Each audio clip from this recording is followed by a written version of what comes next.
除夕夜，3岁的闺女吃不惯老家饭，哭了起来。我公公气得啪的一声把筷子摔了，关她3天，的使她都吃。我忍住怒火，安慰闺女，她继续数落：慈母多败儿，棍棒底下出孝子，还是打得轻。吃完饭看电视，闺女坐她边上，她上来一句：滚开，笑死，滚开就滚开，反正以后的年夜饭你也没机会上桌了。除夕夜，婆婆家围坐了一桌，桌子上的菜不是微辣就是更辣。公公坐在主位，正襟危坐，对着我和弟媳妇一本正经道：你们现在赶上好时候了，放在以前，女人都不能上桌，可一大家子10个人，只有9把椅子，你先站着，其他人坐下。公公看着3岁的闺女道，闺女指着7岁的堂哥，一脸懵懂，奶声奶气：哥哥怎么坐着？意思是说为什么不让他站着？公公当着众人面一脸严肃：他是男孩，你是女孩，不一样。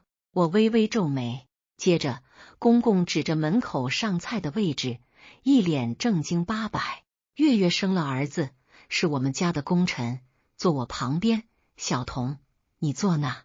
我强压着怒火，微笑着对女儿说：宝贝，你坐在爸爸这里，你想吃什么，让爸爸给你夹。正兴致勃勃的公公突然脸色一沉，起身出门，门被摔得哐当作响，气氛瞬间凝固。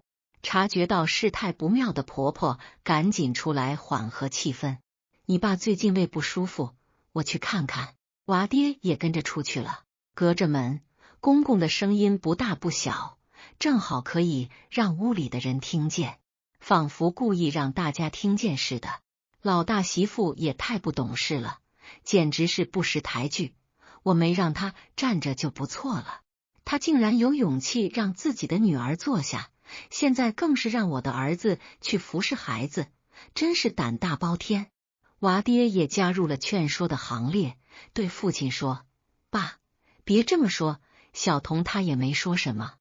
我的公公尴尬的回应：这才结婚几年，就已经开始胳膊肘往外拐了。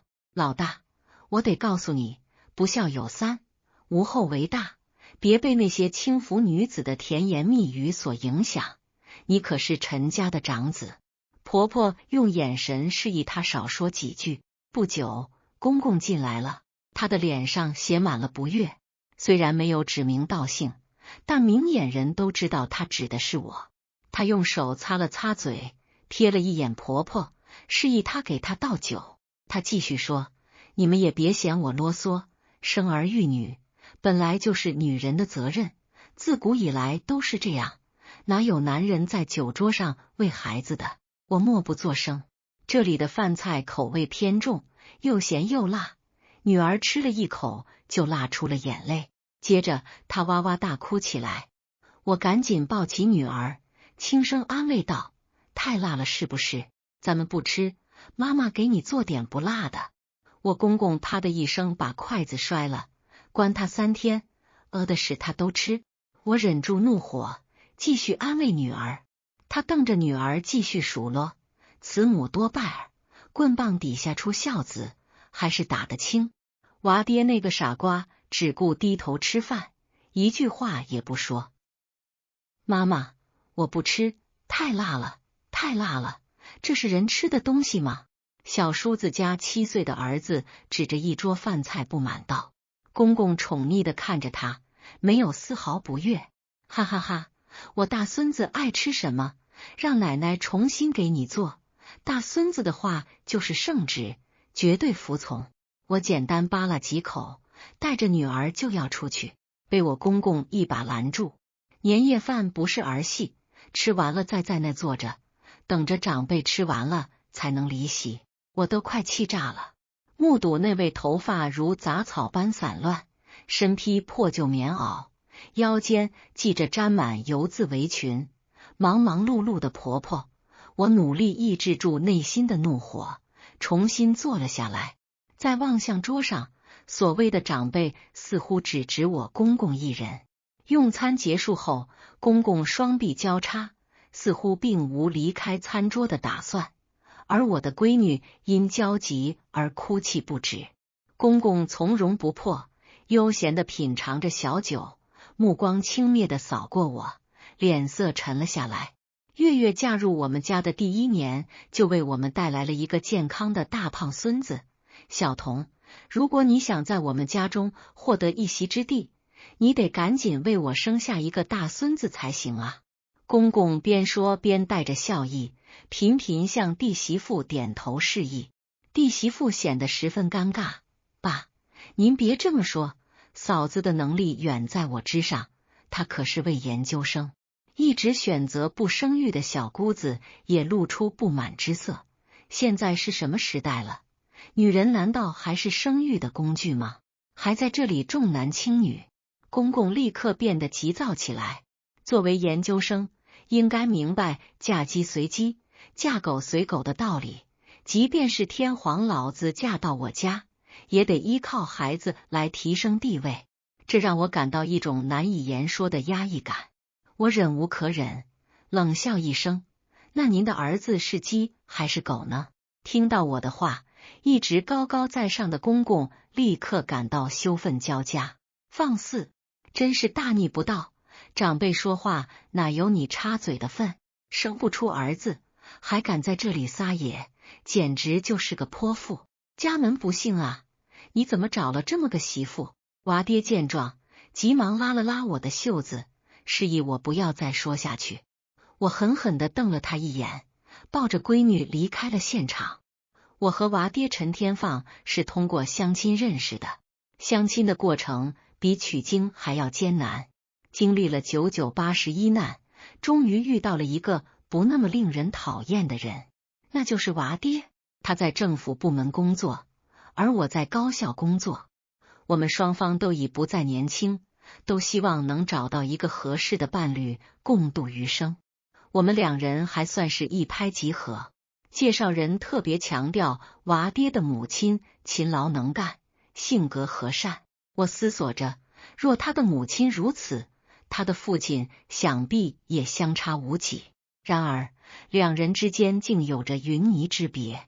他的父亲一望便知是那种吆五喝六、大男子主义的典型。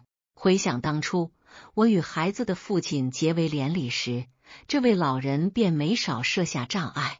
与他父亲初次相见，他便自视甚高，仿佛高人一等。我的儿子是我们村中首位考入部委成为公务员的大学生，其卓越不言而喻。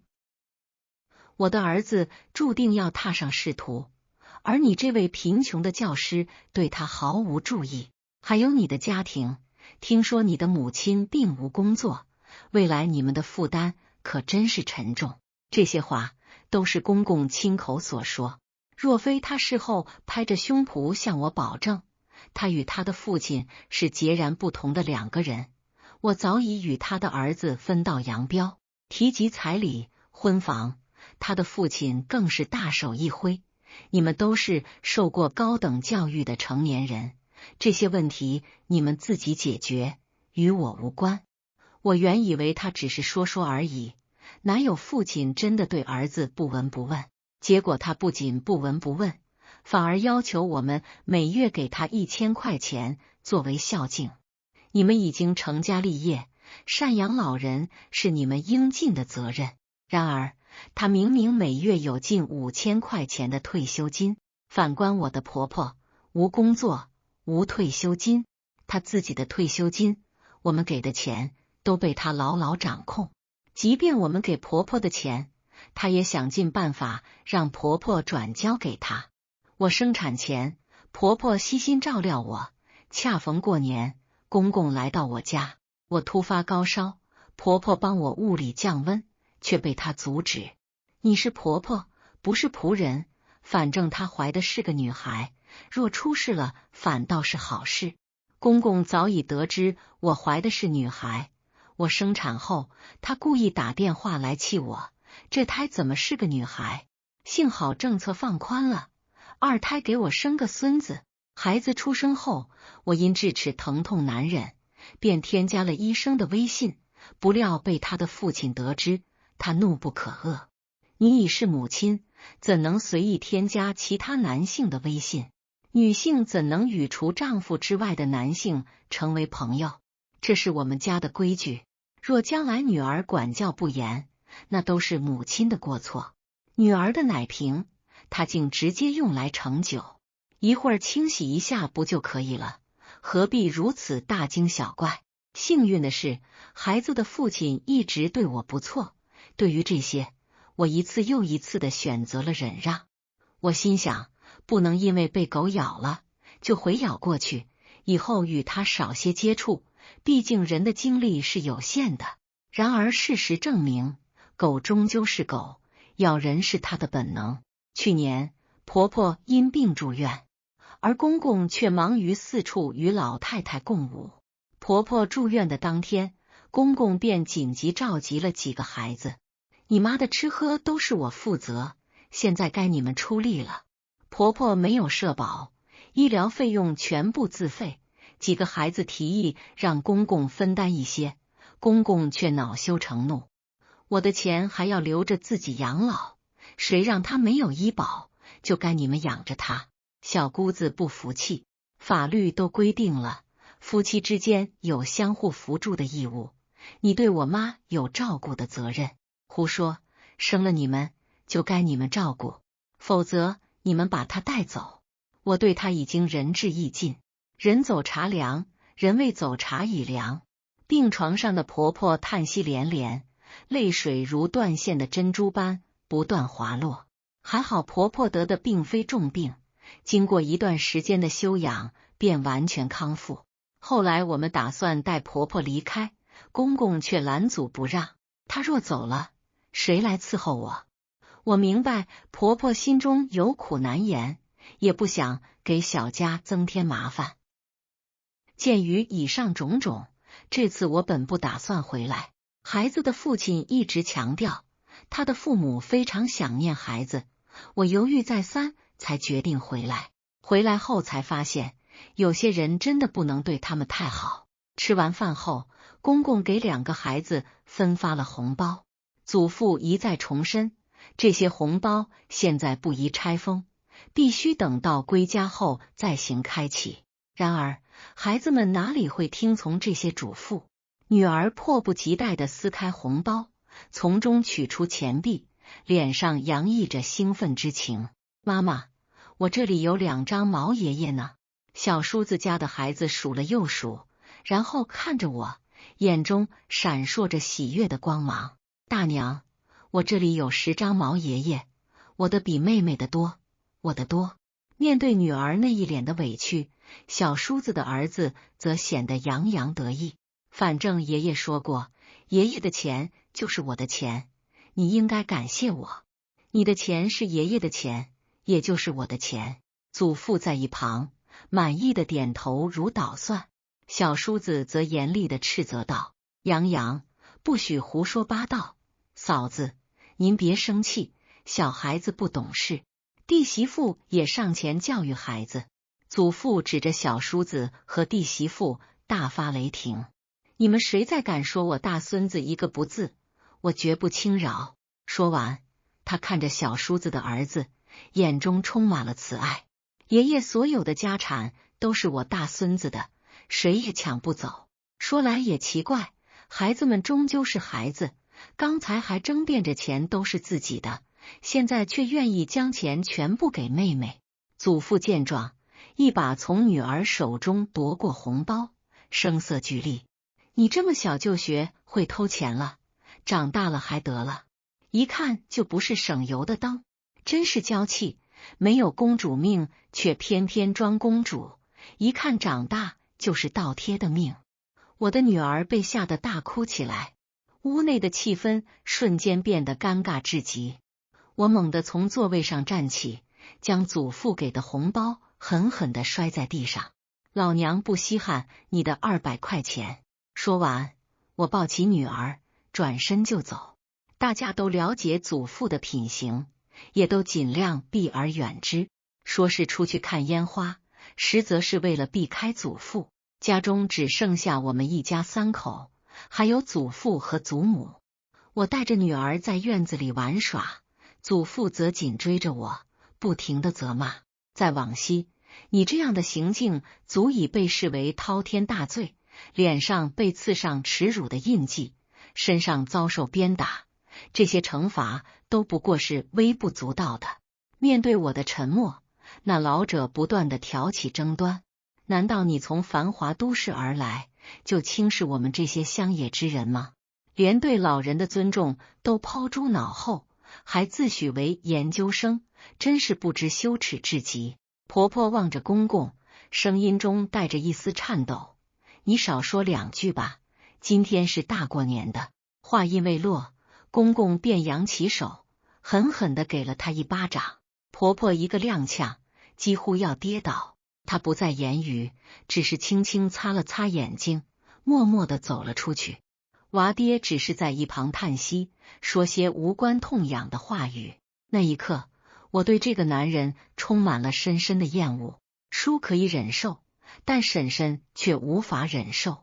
退一步，海阔天空，只会让乳腺增生；忍一时，风平浪静，只会让子宫肌瘤。与其被他操控，不如主动出击。我将孩子安置在卧室，打开电脑，为他找到他喜欢的动画片，将他安顿好，准备迎战。我步履从容地走到老头面前：“爸，宋阿姨还好吗？就是上次来我们家，您让我帮忙招待的那位阿姨。”我话音未落，便被婆婆打断了：“够了，大过年的，别让人看笑话。”整晚，婆婆不是忙于收拾东西，就是忙于重复这句话。说实话，她看起来很可怜，但可怜之人必有可恨之处。在她眼中，自己承受再大的委屈都不算什么，别人看笑话才是天大的事。看来她真是被公公洗脑的不轻。说起来，当初还是公公追求的婆婆。用现代的话来说，公公当年是个典型的凤凰男，依靠婆婆娘家的支持，生活才得以改善。婆婆也被他泼了大半辈子。女人是家的风水，家和万事兴，家和的关键在于女人，女人懂事，识大体，家才能兴旺。公公寻觅着花朵与柳枝，与家族中的远亲关系暧昧不清。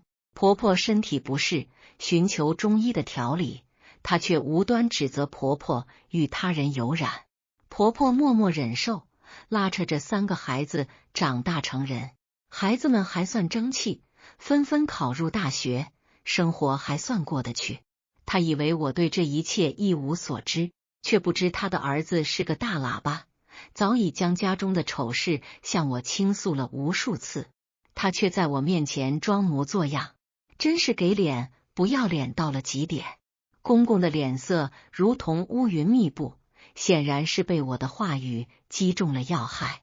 我知道一场好戏即将上演，本以为揭露他找小三的事情后，公公会有所收敛，没想到他反而变得更加理直气壮。只见他脖子上的青筋暴起，指着我大声斥责，血口喷人，无事生非，唯恐天下不乱的就是你，真是一个坏女人毁3代。我跟小宋清清白白，你造谣居然造到我头上了。陈天放，你要是还是我儿子，就跟他离婚，真是丑人多作怪。我什么都没说，只是提及宋阿姨，他就气急败坏，那架势仿佛要将我生吞活剥。我心想，如果娃爹真的听从他父亲的话与我离婚，那我真是瞎了眼，我认栽。还好娃爹在关键时刻没有掉链子。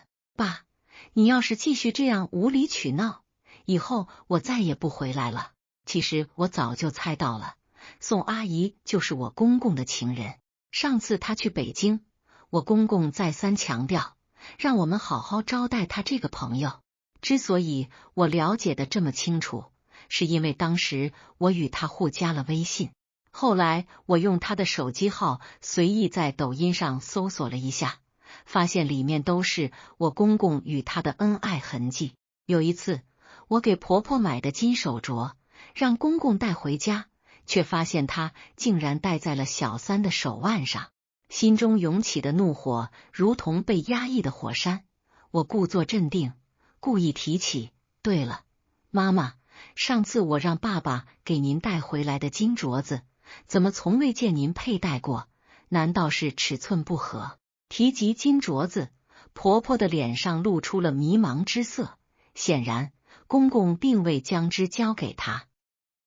公公的脸色苍白，尽管他努力保持着冷静。一个金镯子，何必如此挂念？我将其赠予了一位朋友，以助他一臂之力。呵，他的话语轻描淡写。我的目光不经意间扫过婆婆，只见她转过身去，肩膀微微颤抖，无疑是在默默流泪。娃爹上前拉住我，用眼神暗示我不要再继续这个话题。娃爹是个爱面子的人，对于小事他总是选择装糊涂，小叔子则对此事漠不关心。在他们眼中，即使公公在婆婆头上肆意妄为，只要无人提及，他们便可以视而不见。但换个角度想想，若是性别互换呢？然而，婆婆真的不在乎吗？婆婆的眼神透露出她的真实感受，那是只有女性之间才能理解的默契。不久，小姑子和姑爷也回到了家中，大家心照不宣地开始转换话题，试图避开这场尴尬。但我明白，这件事远未结束。看到众人不再提及此事，公公似乎认为自己占据了上风，又开始了他的表演。有些事情我本不愿提及，但现在看来不得不说了。我和你妈都已经60多岁了，去年你妈生病，你们也是知道的，我们身边不能没有人照顾。他继续说道，这样吧，以后老大和老二轮流回家照顾我们，老三家因为有儿子需要照顾，就不必轮流了。娃爹和小姑子面面相觑，显然对这突如其来的决定感到意外。公公似乎还不满足，继续补充道，村里的人都知道你们几个都很有出息，我们不能让人看清。他转向老大，说道，你家负担轻，只有一个女儿，以后你就多回家看看。当然，如果妈妈不愿意照顾我，她可以和你们一起生活，你们可以为我找个保姆。听闻婆婆即将离去的消息，我不经意的头去一瞥，只见婆婆眼中掠过一抹难以掩饰的喜悦之光。毕竟人生一世，草木一秋，谁又愿意平白无故承受他人的怨气呢？公公的目光紧紧锁定在娃爹身上，他的话震撼人心。反正你们家是女儿，无需考虑购置房产的重担，往后每月给你弟弟3000元，他肩负养育儿子的重任，开销自然不菲。我发出一声冷嘲，您的意思是要我掏腰包替您养孙子？不得不说，您这主意真是孙子级别的。小叔子急忙上前劝阻，我们不收哥哥的钱，他们生活也颇为艰辛，爸，您就别添乱了。公公碰了一鼻子灰，只能唉声叹气。你二叔家的儿子要购置新房，你们必须伸出援手，老大家条件最为优越，代表全家出资2万吧。娃爹沉默不语，到了这个地步，我可不愿成为冤大头。二叔家的儿子买房与我何干？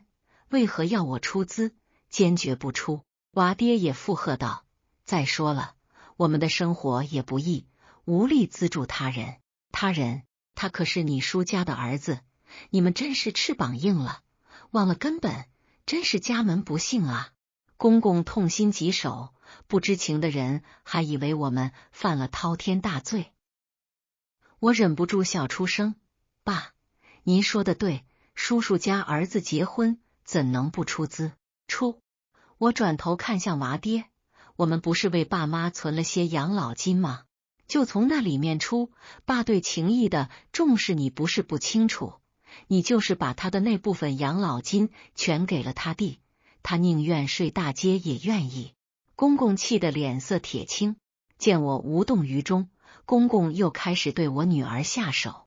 我在厨房忙碌，不久便听到女儿的大哭声。我走进屋内，只见女儿捂着屁股，哭成了泪人。爷爷把我扔下来了。我瞥了一眼手中握着玻璃碎片的娃爹，愤怒地说：“你是死人吗？你女儿被扔下来了，你都不管。”公公脸上洋溢着得意的笑容，仿佛在炫耀他的阴谋得逞。娃爹的脸上写满了委屈，还没等他开口辩解，我便狠狠地给了他一巴掌。我心里暗想，这个顽固的老头子不是一直重男轻女、大男子主义吗？我不能对你动手，但对你的儿子总可以吧？看到我打他的儿子，公公很生气，桌上的剩菜被他一盘接一盘的砸得粉碎，红烧狮子头、清蒸鲈鱼、麻辣香锅、腊肠砸得噼里啪啦，仿佛在代替鞭炮的响声。婆婆在一旁泪如雨下，哭得肝肠寸断。公公倒是收敛了许多，我以为这次让他彻底老实了，然而我又过于天真了。闺女在屋里看着电视，而我在厕所里。不久，闺女的哭声再次响起，我急忙赶去，刚走到客厅门口，就看到公公怒目圆睁，用力敲打桌子，对孩子厉声喝道：“滚开！”闺女被吓得浑身一颤，眼睛瞪得像铜铃一样，她站在那里一动不动，仿佛被吓呆了。我立刻抱住闺女，愤怒地说：“别因为你的狭隘和重男轻女的观念跟孩子较劲。如果你不喜欢这个孙女，我们明天就离开，以后再也不回来了。”我的话还没说完，公公就一屁股坐在地上，哭天抢地，不顾形象。我活了这么久，竟然被儿媳妇指着鼻子骂，我还不如死了算了。你们一个个就这样看着父亲被一个外人骂，也不出手相助吗？你们难道看不出他的野心吗？他就想跟我儿子平起平坐。我蹲下身，轻轻擦拭女儿脸上的泪水，指尖触到她冰凉的皮肤，心里的怒火却烧得滚烫。抬头看向躺在地上撒泼的公公，他花白的头发凌乱地贴在水泥地上，脸上涕泪横流，活像个耍赖的孩童。陈天放，你还愣着干什么？公公见没人上前搀扶，突然冲着站在一旁的丈夫咆哮，连自己老子都不管了，白养你这么多年。丈夫陈天放的脸涨得通红，额头上青筋突突直跳。这些年他在中间受的夹板气，此刻似乎都要化作火山喷发。但就在我以为他要爆发时，他却深吸一口气，蹲下来轻声说：“爸，您先起来，地上凉。”起来！我不起来。公公突然用脚踢翻一旁的塑料凳，今天必须让这个女人给我道歉，否则我就死在这儿。小姑子陈雪终于忍不住了，她冲上前，一把将公公从地上拽起来：“爸，您不嫌丢人吗？大过年的，左邻右舍都看着呢。”这句话似乎戳到了公公的软肋，他猛地甩开小姑子的手，整理了一下皱巴巴的中山装，嘴里还在嘟囔：“反了，反了，一个个都反了。”我抱着女儿站起身，直视着公公浑浊的眼睛：“爸，既然话说到这份上，咱们就把事情说清楚。您一直说我是外人，那我今天就问您，什么叫外人？是我没给陈家生儿子，还是我没尽到儿媳的本分？你还好意思说？”公公的唾沫星子喷到我脸上，你看看人家月月进门就生了大胖孙子，再看看你就生个赔钱货，够了！我打断他的话，声音冷得像冰：“您重男轻女的思想该改改了，现在都什么年代了，还把女儿当累赘？我女儿怎么就成赔钱货了？你！公公气得浑身发抖，手指着我，你这个泼妇！我儿子怎么就娶了你这么个不懂规矩的东西？爸，您说话注意点。一直沉默的丈夫终于站到我身边，小童是我媳妇，是您儿媳，不是您可以随意辱骂的对象。公公瞪大了眼睛，仿佛不认识眼前的儿子。好啊，陈天放，翅膀硬了是吧？敢跟老子顶嘴了？我告诉你，今天你必须跟这个女人离婚，否则怎样？我冷笑一声，您能拿我们怎么样？您别忘了，您现在住的房子是我们贷款买的，您每个月的退休金大部分都被您拿去挥霍了，就连您生病住院都是我们在跑前跑后。你胡说！公公恼羞成怒，抄起桌上的茶杯就朝我扔来。我下意识地护住女儿，茶杯擦着我的头发砸在墙上，瓷片飞溅。爸！小姑子和小叔子同时惊呼出声。陈天放，你还不教训教训你老婆！公公暴跳如雷，他这是要骑到咱们陈家头上拉屎。丈夫深吸一口气，走到公公面前，爸，我今天就把话挑明了，小童是我老婆，是这个家的女主人，谁都不能欺负她。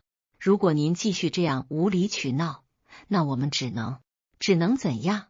公公梗着脖子，你们还能把我赶出家门不成？如果非到那一步，我们也没办法。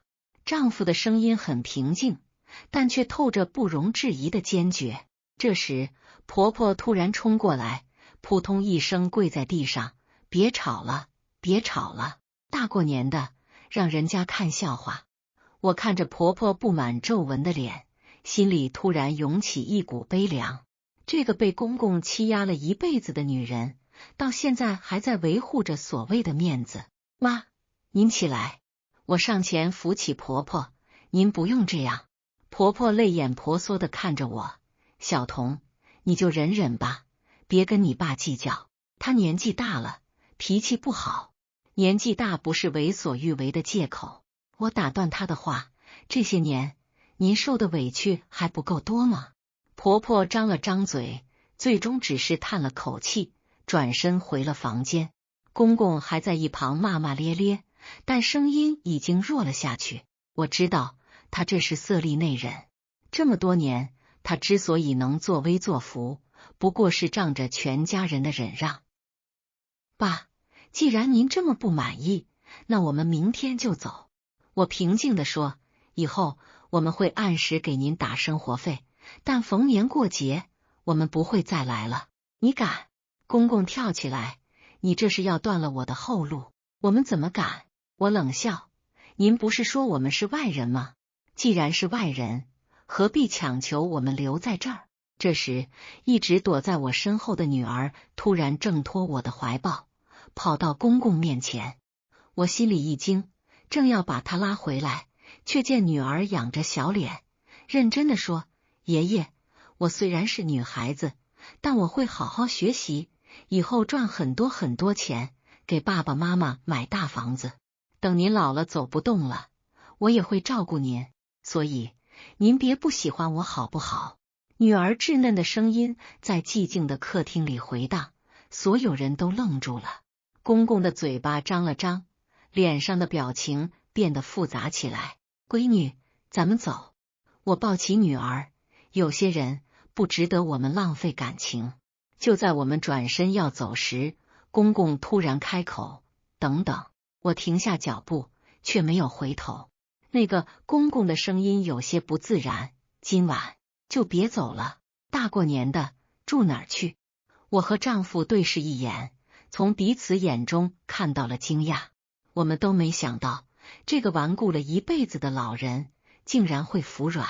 爸，丈夫走过去，您要是真心想让我们留下，就别再为难小童和孩子。公公沉默了一会儿，重重地叹了口气，罢了罢了，我老了，争不动了。那一晚虽然气氛依然有些尴尬，但总算是平静地过去了。婆婆做了女儿爱吃的鸡蛋羹，公公始终低着头，一句话也没说。第二天一早，我们准备离开时，公公突然把我叫住，我警惕地看着他，不知道他又要耍什么花样。他从口袋里掏出一个红包，塞到女儿手里，拿着，买糖吃。女儿看看我，又看看公公，怯生生地说：“谢谢爷爷。”公公的脸涨得通红，嘟囔着：“谢什么谢？”然后转身进了屋。回程的车上，女儿突然问：“妈妈，爷爷是不是不讨厌我了？”我摸摸她的头，心里五味杂陈。也许吧，人都是会变的。后来的日子里，公公虽然还是改不了重男轻女的毛病，但至少不再当着我的面说那些伤人的话。偶尔打电话，还会问问女儿的学习情况。1年后的春节，我们再次回到老家。这次公公主动给女儿和侄子包了一样厚的红包，还特意做了几道不辣的菜。饭桌上，公公看着活蹦乱跳的孙女，突然感慨道：“其实女孩也挺好，贴心。”我和丈夫相视一笑，有些改变，虽然来得迟了些，但总比没有好。至于婆婆，在我们的劝说下，她开始学着为自己而活。她报了老年大学，学跳舞，学书法，脸上的笑容也越来越多。此后的日子里，我们和公公的关系越来越好，他甚至开始主动帮我们带女儿，逢人就夸自己的孙女聪明可爱。村里的人都说陈老头变了，变得有人情味了。